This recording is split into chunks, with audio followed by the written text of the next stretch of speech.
Hi there. So I'm now in a property that I've owned for over 20 years that's going to be getting transformed into an SA property. The bathroom's currently looking very, very dated, so I'm going to be getting on with renovating the bathroom.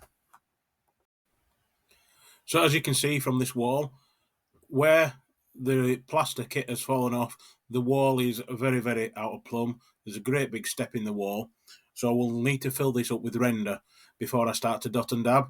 So I'm going to be using a 4:1 mix of plastering sand to cement, and I'll also add a plasticizing additive just to help make it work easier. Now, the benefit to rendering before doing the dot and dab is it helps to seal the wall. It makes it more soundproof because any air voids or gaps that go through the wall are going to be blocked.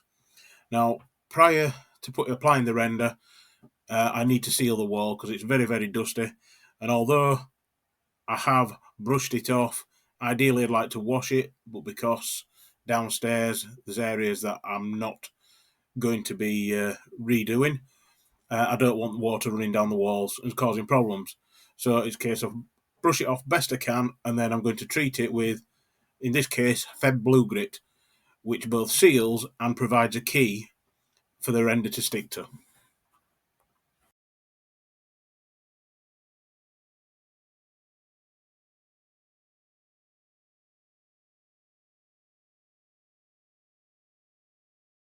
So hi there. I'm back in this property in Brockholes near Home Firth that I'm now renovating as an SA property, and I'm now working on the bathroom. So I'll show you around the bathroom, the problems we're encountering and the solutions that we're going to be working towards. So that's now had its first coat of render. It's taken a lot more gear than I thought it would do to get it flat, and it's still not quite flat yet. Particularly in the area here in the middle where I've had to build it out the most, that area is still quite saggy, whereas the rest of the area is starting to go off. So I'm going to go have my dinner whilst that goes off again, and then put get another layer on and get that wall as basically as flat as I need to do for dot and dabbing. But it's a lot better now than it was before I started. So that's the wall rendered and drying out now, ready for the dot and dab. I would have had to have another coat if I were to get it flat enough for a plaster finish, because at the lower level there's probably 20-30 mil of rendered on, and in the middle probably 2 or 3 mil, so hardly anything. So at the moment it's still not 100% flat, but it's a hell of a lot nearer than what it was before I started to render, and it looks pretty flat. So I'm happy that I can dot and dab my boards onto that, and I've got a good solid background. So the next one now is get that wall prepped and ready, and I'll do the same again. And I'll have to buy a lot more plastering sand, because that wall took 6 bags of sand, which I didn't expect it taking quite so many bags. So yes, that's the problem with out of level walls, they use a lot of material. And where I've got that big step over that lintel, I'll definitely be using a lot of material there.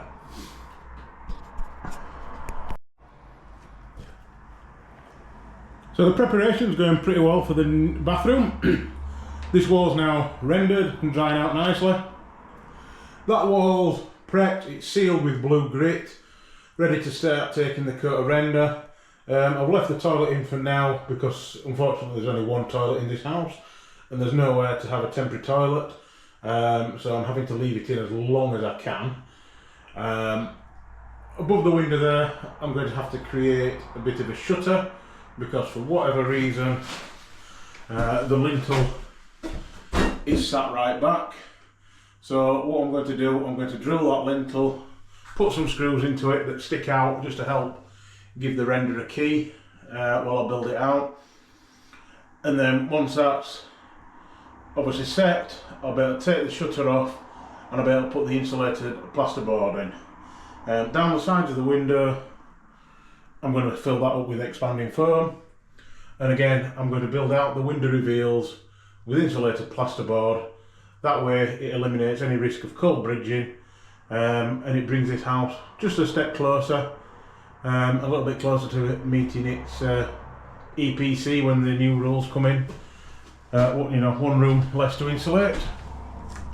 Over time, I will gradually improve all the rooms